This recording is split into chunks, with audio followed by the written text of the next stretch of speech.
Hey kids, want to see something interesting? Ah, good old Seaman. Our first virtual pet in a way. I mean, at least in regards to the Dreamcast era, because as far as I can understand, there was nothing else out there quite like it for its time. Guys, Seaman was incredible, yet so incredibly weird and bizarre at the same time. And if you can't catch on, yes, Seaman, as I've already made quite clear, was kind of like a virtual pet, a virtual half man, half fish that you would have to talk to and take care of. But it's not just that.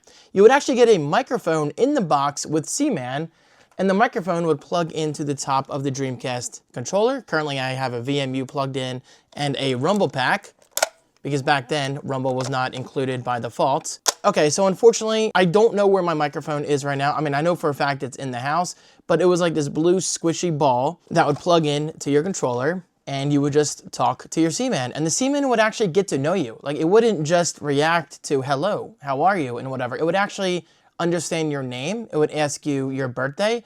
I will never forget, the Seaman actually asked if I had a girlfriend. It asked me about my family at the time.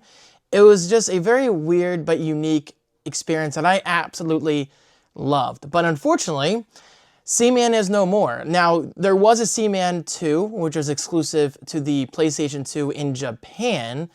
So in other words, we never got to see it in America. And yes, I could order it on eBay, and actually I just found a copy on eBay for less than $11. But anyway, I just wanted to briefly introduce you to Seaman. It's a game that not a lot of people know about, but I was thankful and grateful enough to be born in the 80s, meaning I was old enough by the time the Sega Dreamcast released on 9/9/99, one of my favorite dates ever, and the Dreamcast will always be a favorite console of mine. And actually, I have a lot to talk about in this series with the Dreamcast only, because guys, Phantasy Star Online itself is worthy of its own video. But anyway, I just wanted to briefly talk about Seaman. It was great. Oh, and by the way, yes, the Seamen actually mated. One would get on top of the other, but then one would kind of like die off after transferring its goods, and then the other Seaman would live, and then you would talk to that Seaman, and eventually I think the Seaman would turn into a person and walk on land. But unfortunately, me back in the day of, you know, the early 2000s, I was not too good with my Seaman, and he would always eventually die off at some point. Rest in peace.